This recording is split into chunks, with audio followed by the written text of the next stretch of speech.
ડેડિયાપાડાના અને આમ આદમી પાર્ટીના ધારાસભ્ય ચૈતર વસાવા 5 જુલાઈથી જેલમાં બંધ છે, પરંતુ હવે આ બાબત એક નવો વળાંક સામે આવ્યો છે।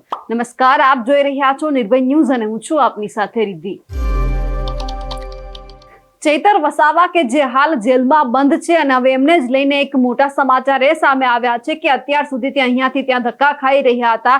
એમનો પરિવાર છે તે પણ એમને જામીન ઉપર છોડાવવા માટે મહેનત કરી રહ્યો હતો, પરંતુ હવે ત્યારે એમને કોઈ જ જગ્યા ઉપર આશા ન દેખાતા હવે એમણે હાઈકોર્ટના એમના પરિવારે અને ચૈતર વસાવાએ ગુજરાત હાઈકોર્ટના દરવાજા ખટખટાવ્યા છે।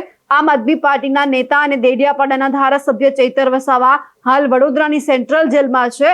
અગાઉ મેજિસ્ટ્રેટ કોર્ટ અને સેશન્સ કોર્ટે જામીન અરજી નામંજૂર કરતા હવે ધારાસભ્ય ચૈતર વસાવાએ ગુજરાત હાઈકોર્ટનો દરવાજો ખટખટાવ્યો છે। ધારાસભ્યએ ગુજરાત હાઈકોર્ટમાં જામીન અરજી કરી છે।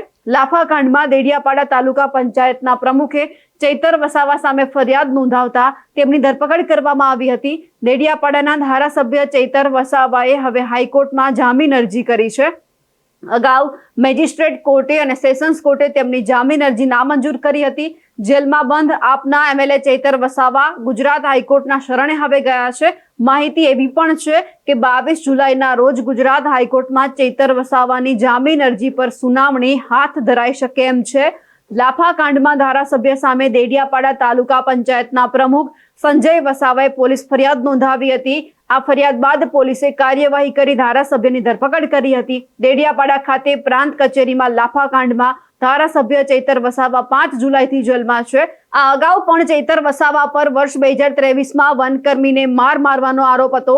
ઝઘડિયા તાલુકા પંચાયતના જે પ્રમુખ છે જે સંજય વસાવાએ ફરિયાદ નોંધાવી હતી, એમણે થોડા સમય પહેલા સોશિયલ મીડિયા પર એક પત્ર લખીને એવી પણ ઓફર કરી હતી કે જો ધારાસભ્ય ચૈતર વસાવા માફી માંગે તો તેઓ કેસ પાછો ખેંચવા તૈયાર છે।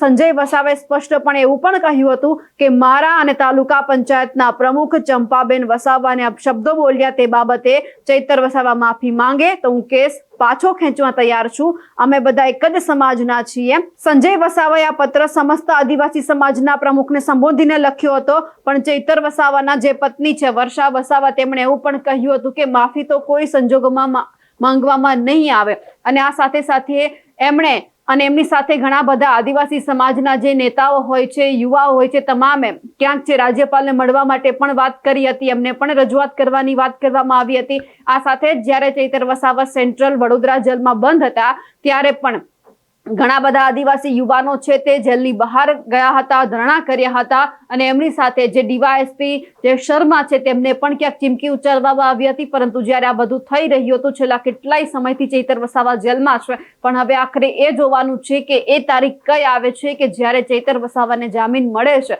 કારણ કે હવે ચૈતર વસાવા અને તેમના પરિવારે ગુજરાત હાઈકોર્ટના દરવાજા ખટખટાવ્યા છે અને કહ્યું છે કે હવે અમે અહીંયા શરણે જઈએ અને હવે એમની પાસે એક જ આશા છે કે જો ગુજરાત હાઈકોર્ટ એમને જામીન આપે તો ચૈતર વસાવા છે તે બહાર આવી શકે એમ છે। પણ હવે એ જોવાનું છે કે હવે આગળ શું થાય છે અને તારીખ ઉપર સૌ કોઈની નજર છે। અમારા અહેવાલને લઈને આપનું શું માનવું છે કમેન્ટ કરીને ચોક્કસથી જણાવજો। સાથે જ અમારી નિર્ભય ન્યૂઝ ચેનલને લાઇક, શેર અને સબસ્ક્રાઇબ કરવાનું ભૂલશો નહીં। નમસ્કાર।